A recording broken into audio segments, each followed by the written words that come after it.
다드림 청년부 여러분, 한 주간 어떻게 하나님의 은혜로 잘 지내고 계시죠? 우리가 또 이렇게 영상으로 만날 수밖에 없는 환경이 만들어진 것 같습니다. 연말 연시가 되어서 이제 전국적으로 교회가 비대면으로 예배를 드릴 수밖에 없기 때문에 이렇게 우리가 다시 영상으로 만날 수밖에 없는데, 이 시간이 지나고 나서 우리가 얼굴을 보고 같이 또 예배할 때 하나님께서 더 주실 은혜를 바라보고 이 시간을 온전함으로 조금 기도하면서 견뎌야 될 것 같아요. 우리 이 시간 말씀을 보고 함께 나누기를 원합니다. 오늘 말씀은 베드로전서 1장 13절에서부터 25절까지 말씀입니다. 함께 말씀을 보도록 하겠습니다.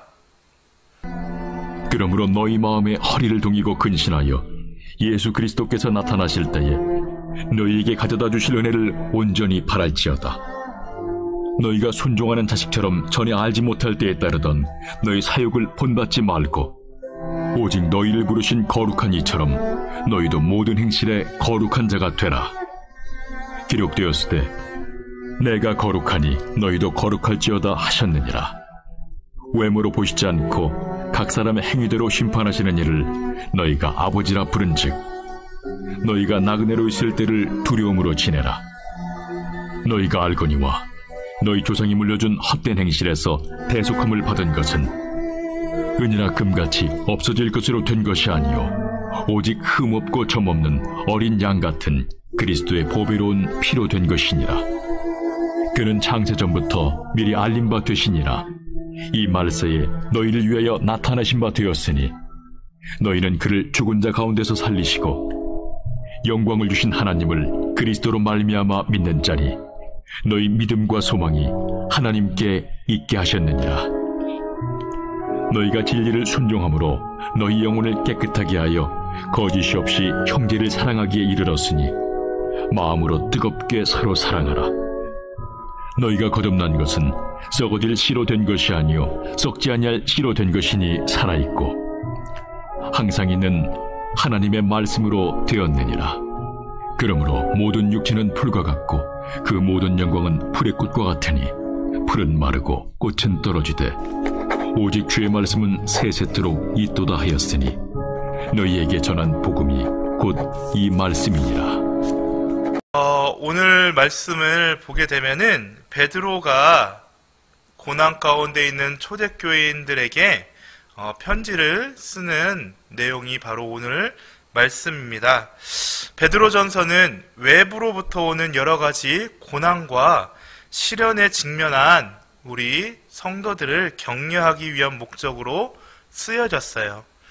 예수 그리스도께서 고난을 받았던 것처럼 우리의 삶에 고난도 있을 것이지만은 우리가 사랑과 선행을 행하면은 은혜를 받은 자답게 하나님께 영광을 돌리고 살아가야 된다는 것을 말씀을 통하여서 초대교인들에게 말해주고 있는 것이 바로 이 베드로 전서라는 것입니다. 우리 다드림 청년부는 고난이라는 단어를 어떻게 생각하시나요? 이 세상에 있는 사람들 누구도 그 고난을 좋아하지는 않습니다. 하지만은 우리 그리스도인에게 고난은 어떻게 보면은 필수적인 것이라 말할 수가 있어요. 그 이유는 이 고난과 어려움을 통해서 우리의 믿음이 자라나게 되고 하나님이 함께 하신다는 경험을 함을 통하여서 이 세상에 살아갈 때 하나님의 자녀로서 성품이 변화가 되기 때문에 우리 그리스도인 예수님을 영접한 사람들은 고난을 당하는 것에 대해서 힘들어하는 것이 아니라 기뻐할 수밖에 없다라는 것이 오늘 이 성경이 말씀해주고 있는 것입니다. 그래도 고난은 어려운 거예요. 시련은 힘든 것이고 내가 앞으로 살아갈 때 삶이 더 편했으면 하는 것이 우리 인간의 마음인 것입니다. 근데 베드로는 1장 7절에서 이렇게 말을 하고 있습니다. 너희 믿음의 확실함은 불로 연단하여도 없어질 금보다 더 귀하여 예수 그리스도께서 나타나실 때 칭찬과 영광과 존귀를 얻게 할 것이다. 우리가 믿음으로써 고난을 당할 때 그 고난은 불로 연단하여도 없어지지 않는 정금과 같은 귀한 것이 되어서 예수님께서 이 땅에 오실 때, 예수님을 만나는 그때 칭찬과 영광과 존귀를 얻을 것이다 라면서 위로를 하고 있는 것입니다. 자, 그렇다면은 우리가 이런 어려움 가운데 살아갈 때 우리의 삶의 자세는, 그리스도인이 하나님께서 원하시는 그 자세는 무엇인지를 살펴보아야 됩니다. 오늘 본문 13절에 다음과 같이 말하고 있습니다. 그러므로 너희 마음에 허리를 동이고 근신하여 예수 그리스도께서 나타나실 때 너희에게 가져다 주실 은혜를 온전히 바칠지어다. 이 말씀에 우리가 초점을 맞춰 보아야 됩니다. 이 말씀을 깊이 있게 다시 한 번 더 우리가 이해하기 쉽게 말을 한다면은, 먼저 우리는 구원받은 백성이라는 사실을 기억하여서 하나님의 말씀에 순종하는 삶을 살아야 한다라고 말하고 있습니다.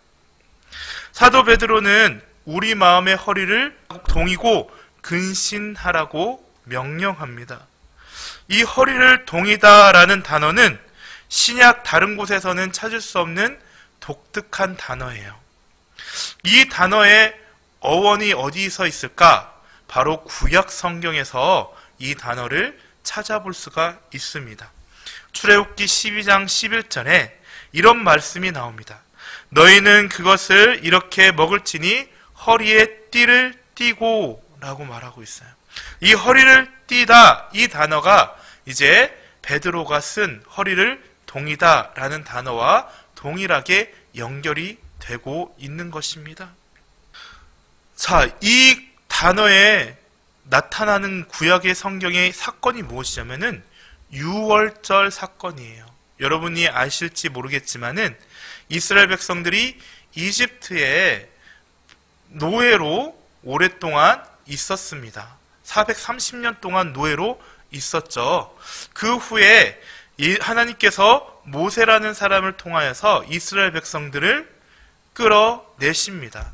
그 출애굽 사건이 바로 일어났는데, 거기에서 허리에 띠를 띠고 라는 단어가 나오게 되는 거예요. 왜 사도 베드로는 이 단어를 이렇게 썼을까? 그건 바로 출애굽 사건과 지금 우리 삶이 연관이 되어 있기 때문에 이 단어를 쓴 것입니다. 자, 출애굽할 당시에 이스라엘 백성들은 유월절 어린 양의 고기를 먹으면서 자신들이 나갈 그 시간을 긴박하게 기다리고 있었습니다. 자칫 명령이 떨어지는 소리를 듣지 못하면 영영 애굽을 나갈 수 없기에 이들은 모든 준비를 마치고 귀를 기울이고 급히 나갈 채비를 하면서 어린 양의 고기를 먹습니다. 그리고 명령이 떨어졌을 때 지체 없이 나가기 위해서 자신의 허리를 동이는 거예요. 마침내 출애굽이라는 소식을 들었을 때 이스라엘 백성들은 하나님의 나라로서 첫 발을 내딛게 되는 사건이 바로 이 유월절 출애굽 사건이라는 겁니다. 하지만 이들의 죄악된 본성 때문에 단번에 하나님이 약속하신 가나안 땅에 들어가지 못하고 40년 동안을 그들은 광야에서 훈련하는 기간을 가졌습니다.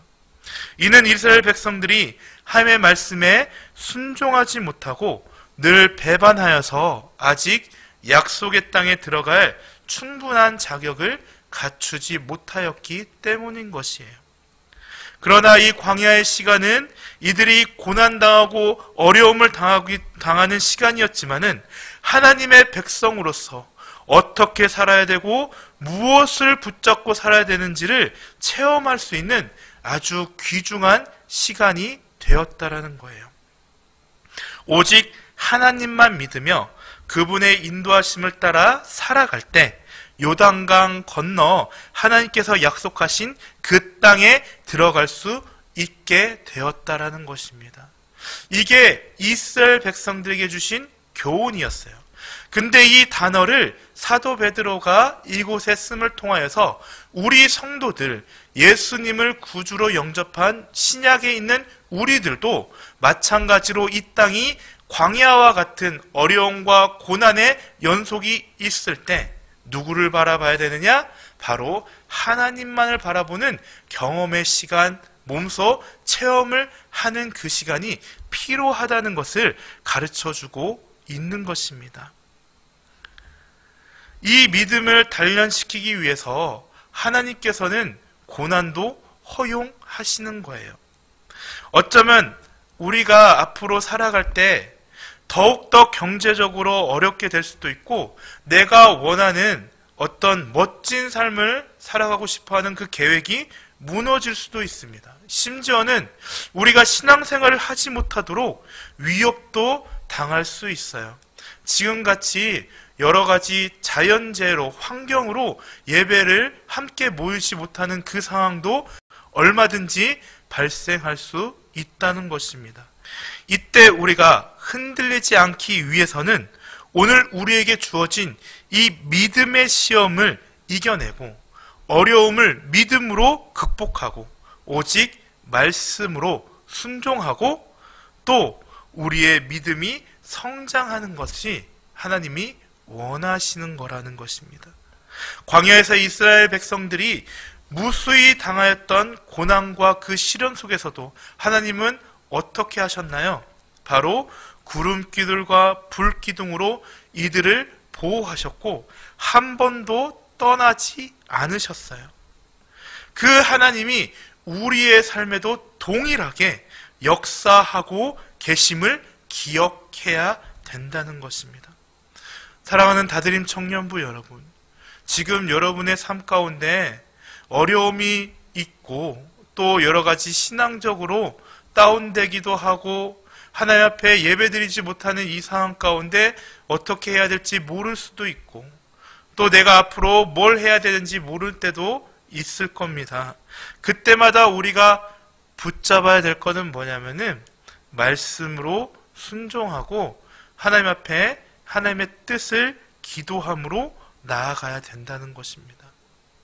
비록 지금 당하고 있는 고난은 고통스럽지만 장차 받게 될 영광스러운 상급을 바라며 믿음으로 말씀에 순종하고 은혜를 간구하는 우리 청년부가 되기를 주님의 이름으로 축원드립니다.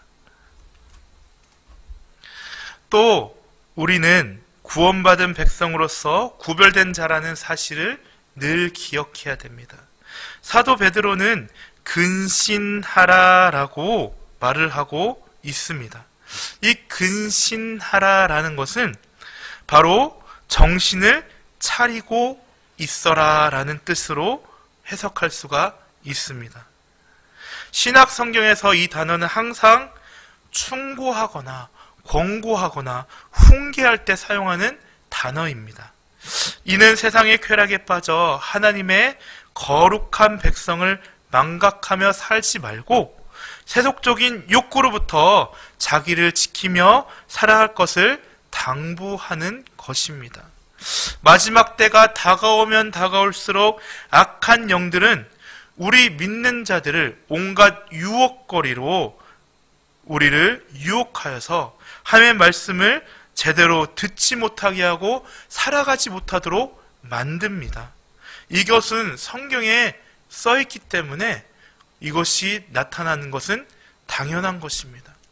그런데 그때마다 우리는 근신하여 깨어서 하나님의 말씀으로 살아가야 되는 것이 우리의 사명이라는 것입니다.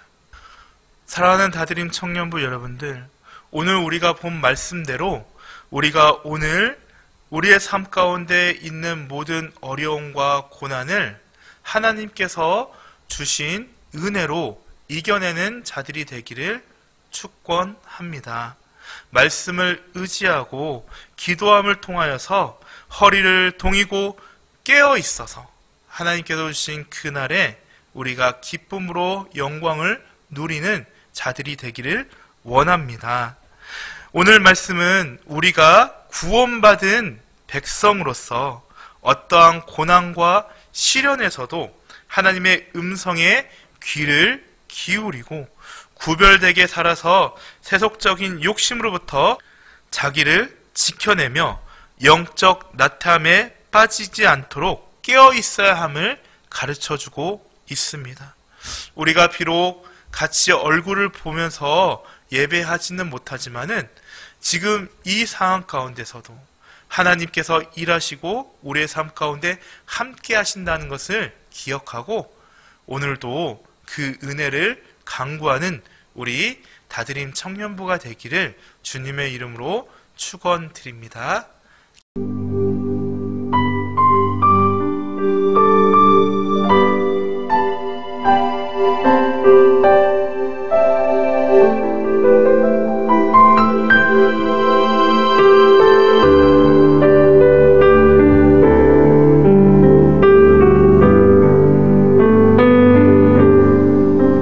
내 영혼을 그에게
시간 기쁨으로 박수치길 원합니다. 우리에게 기쁨이 되신 그 주님, 창조자와 부인이 되신 그 주님을 우리가 박수치며 아버지 앞에 나아가기 원합니다. 할렐루야.